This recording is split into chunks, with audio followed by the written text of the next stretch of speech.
This channel does not promote any violent, harmful, or illegal activities. All content provided by this channel is meant for an educational purpose only. আজকে দুপুরে super prime time শুরু করব শিউরির দিকে নজর রেখে। দেখুন, এতদিন ধরে আমরা অনুব্রত এবং কাজল গোষ্ঠীর বিভিন্ন বাদানুবাদ শুনেছি। আজ একেবারে যে ছবি দেখাবো তা মুখোমুখি সংঘর্ষের, ইট বৃষ্টি দুপক্ষের মধ্যে তৃণমূলের অন্তর্দ্বন্দ্বের খবর বারংবার এসছে শিউরির থেকে, বিশেষ করে বারংবার এই ছবিটা এসছে। আর এবার ছবিটা দেখুন আগে।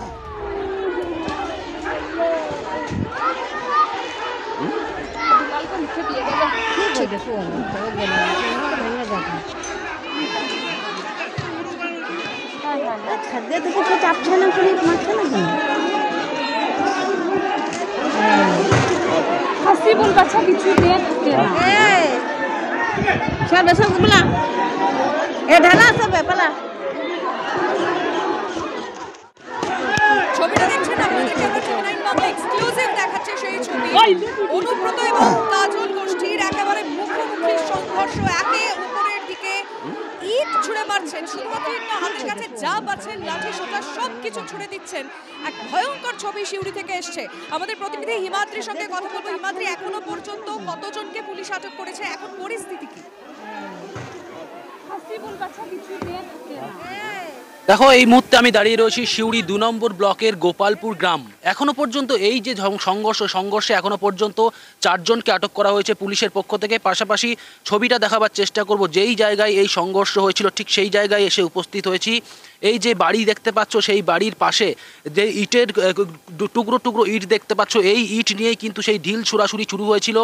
বাড়িতে ভাঙচুরের চেষ্টা করা হয়। বাড়ির যে দরজা, সেই দরজাগুলি দেখতে পাচ্ছ, তার পাশেই টুকরো টুকরো ইট এবং পাইপের টুকরো, যে পাইপ, সে জলের পাইপ, সেই জলের পাইপের টুকরোও কিন্তু এখানে ভেঙে পড়ে রয়েছে। একাধিক জায়গায় এই ধরনের ইট, সেই ইট কিন্তু এখানে পড়ে রয়েছে। এই সমস্ত বিষয়কে কেন্দ্র করে কিন্তু একেবারে উত্তপ্ত হয়েছিল। শুধুমাত্র যে এই বাড়িতে ভাঙচুরের চেষ্টা বা মারধর এই ঘটনা নয়, পেছনের দিকে আরও একটা ছবি দেখাবার চেষ্টা করব। এখানে যে তৃণমূল কর্মীরা বসার জন্য যেই জায়গা করেছিল, পার্টি অফিসের মতো ছোট্ট একটি জায়গা, সেখানেও কিন্তু ভাঙচুর চালানো হয়েছে। দেখতে পাচ্ছ তৃণমূল কংগ্রেসের যে পতাকা, সেই পতাকা এখনও পর্যন্ত পড়ে রয়েছে। কিছু পতাকা লাগানো রয়েছে, কিছু পতাকা মাটিতে পড়ে আছে। সাইকেল, যে সাইকেলকে ভাঙচুর করা হয়েছে। সব মিলিয়ে কিন্তু পরিস্থিতি একেবারে উত্তপ্ত হয়ে উঠেছিল। আপাতত শান্ত রয়েছে এই পরিস্থিতি এখন পর্যন্ত। পুলিশের ছবি দেখাবার চেষ্টা করবো। এখনও পর্যন্ত গ্রামে কিন্তু প্রচুর পুলিশ মোতায়েন করা রয়েছে, নতুন করে যাতে অশান্তি সৃষ্টি না হয়। কিন্তু এই শিউরি 2 নম্বর ব্লকেই আমরা দেখেছি নজর রাখো।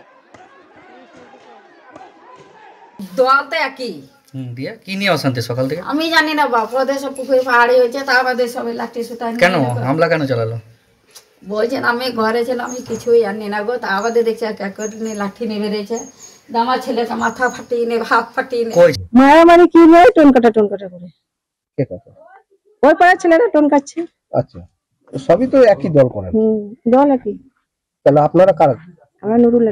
আচ্ছা, ওরা ওই জালাল। কি দেখলেন তারপর? কি দেখবো, এখানে মারামারি লেগে গেলো সব। আমরা জানের ভয়ে কে কোন দিকে পালাইছি, আমাদের 2-3 জনের মাথাও পেটেছে। আচ্ছা, বলছি এইখানেই তো বারবার হচ্ছে। ওই ঈদের সেম এইটা, ওই আজকেও ওইও হলো। একই দল ধরলেন, শুধু পার্টিটা কোন কার নেতৃত্বে করে? ওই দিলীপ, এই মমতার নেতৃত্বে করে ধরলেন। না, এরা কার লোক? একই লোক না, বকুলের। আমি ওটা সব বলতে পারবো না। মারামারি কিছু তাও জানি না। আমি আমার নটকন দোকান আছে। পুলিশ ধরলো কেন আপনাকে? আমি দোকান খুলছিলাম। কি নাম আপনার? আমার নাম মনসুর। আমি কি ব্যবসা করে খেতে পারবো না? কোন দল করেন? আমি মমতা ব্যানার্জি। কার নেতৃত্বে করেন? আমি নুরুলের নেতৃত্বে। আর এবার আপনাদেরকে মালদার ছবি দেখাবো। কাটমানি না দেওয়ায় বিজেপি বুথ সভাপতির বাড়িতে হামলা, মারধরের অভিযোগ কংগ্রেসের বিরুদ্ধে। ভেঙে দেওয়া হয়েছে বাড়ির সিসিটিভি। আপনাদেরকে একবার ছবিটা দেখাচ্ছি। একদল লোক একটি বাড়িতে ঢুকছে, হামলা চালাচ্ছে। দেখুন, বাঁশ দিয়ে মারছে, ইট ছোড়া হচ্ছে এবং পরবর্তী সময় সিসিটিভি পর্যন্ত ভেঙে দেওয়া হয়। আপনাদেরকে আমরা দেখাচ্ছি সেই ছবি। দেখুন, 8-10 জন লোক, তারা বাড়ি উদ্দেশ্য করে ইট ছুড়ছে, বাঁশ দিয়ে ভাঙার চেষ্টা করছে। সুব্রতোষ আমাদের সঙ্গে লাইভে রয়েছেন। সুব্রতোষের কাছে চলে যাব। সুব্রতোষ, এই যারা ভাঙচুরটা চালাচ্ছে তাদের পরিচয়টা কি? এখনো পর্যন্ত চেনা কেউ আছে? কাদের বিরুদ্ধে অভিযোগ, কে অভিযোগ করেছেন, এখনো পর্যন্ত এই ঘটনা পুলিশের অ্যাকশন কিছু?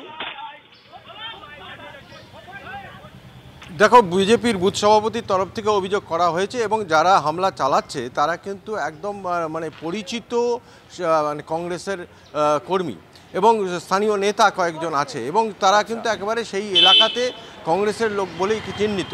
ইতিমধ্যেই এই বিষয়ে বুথ সভাপতি বিজেপির সেই এলাকার মালদা থানা এলাকা এবং সেই এলাকার বুথ সভাপতি তিনি অভিযোগ দায়ের করেছেন। তার অভিযোগ মূলত একটি তার জমি রয়েছে এবং সেই জমির সেখানে তিনি মাপজোক করছিলেন এবং আশেপাশের যারা বেশ কিছু লোকজন যারা কংগ্রেসের এবং কেউ কেউ সমাজবিরোধী রয়েছে বলে তার দাবি, তারা এসে 15 লক্ষ টাকা তার কাছে চান এবং এত পরিমাণ টাকা তার কাছে তিনি দিতে পারেন না, অস্বীকার করেন। এরপরে কিন্তু তার বাড়িতে হামলা চালানো হয়, বিশেষ করে তার দাদার বাড়িতে। এবং আরও গুরুতর অভিযোগ, তার কাকা 76 বছর যার বয়স, সেই বৃদ্ধকেও কিন্তু মারধর করা হয়েছে। তিনি এখনও পর্যন্ত চিকিৎসাধীন রয়েছেন। তার সিসি ক্যামেরা ভেঙে দেওয়া হয়েছে, একই সাথে তার বাড়িতে তাণ্ডব চালানো হয়েছে। এই ঘটনা পরেও কিন্তু পুলিশ তেমনভাবে সক্রিয় ভূমিকা নেয়নি বলেই তার অভিযোগ। ইতিমধ্যেই সেই সিসিটিভি ফুটেজ সামনে এসছে এবং সেটাও পুলিশকে দেওয়া হয়েছে। পুলিশ পুরো ঘটনার তদন্ত শুরু করেছে। এলাকার কংগ্রেস সেই এলাকার যিনি প্রাক্তন বিধায়ক কংগ্রেসের, তিনি দাবি করছেন যে এটা সবটাই সাজানো ঘটনা, এই ধরনের কোনো ঘটনা হয়নি। পুরো মোদ্দা কথা গোটা অভিযোগ তিনি অস্বীকার করেছেন এবং একই সাথে বলছেন যে কংগ্রেস এই ধরনের ঘটনা ঘটায় না। ধন্যবাদ। কংগ্রেসের বুথ সভাপতি এরা টাকা পয়সার লোভে আমাদের উপরে অত্যাচার এটা শুরু করেছে। আমার উপরে হামলাটা হচ্ছে টাকার জন্য, 15 লক্ষ টাকা চাইছে। সেই ওই কংগ্রেসের সব বুথ সভাপতি আছে, ওদের সাথে আরও কিছু লোকজন আছে দুষ্কৃতীরা। রাজকুমার চৌধুরী বলে একটা আছে, ওই আগে থেকেই অ্যাটাক করছে। একটা মিটিং করেছে কংগ্রেসের এমএলএকে, প্রাক্তন এমএলএকে ডেকে, তখন থেকেই আমার সাথে লেগে আছে। ওই অভিযোগ খুব সহজভাবে করা যায়। আমি যারা অভিযোগ করেছেন, তারা যাদের বিরুদ্ধে অভিযোগ করেছেন, ভালো করে গ্রাম বাংলায় ওই মানুষের আশেপাশে মানুষের পাড়ার মানুষের কাছে খোঁজ নিয়ে দেখুন তারা কোন পার্টি করে এবং তারা কোন দল করে। এটা রাজনৈতিক প্রতিহিংসা হতে পারে, কারণ যখন দেখছি এখন বিজেপির পায়ের তলায় মাটি সরে যাচ্ছে। কারণ ওইখানে আজকে যে জায়গায় ঘটনাটা আমরা শুনতে পাচ্ছি, যে জায়গায় ঘটনাটা ঘটেছে সেখানে পুরোটাই বিজেপি। গত লোকসভা নির্বাচনে ফলাফল ঘোষণা হয়েছে, এই ফলাফল দেখলেই বোঝা যাবে যে তারা প্রত্যেকে বিজেপির বাক্সে ভোট দিয়েছেন। আর আজকে তাদের মধ্যে যখন বুঝতে পেরেছে বিজেপি ভোট নেয়, বিজেপি কোনো কাজই করে না, যেখানে কংগ্রেসের একটা সংগঠনে ফিরে আসার চেষ্টা করছে, তখন আমাদের নামে দোষারোপ করা হচ্ছে।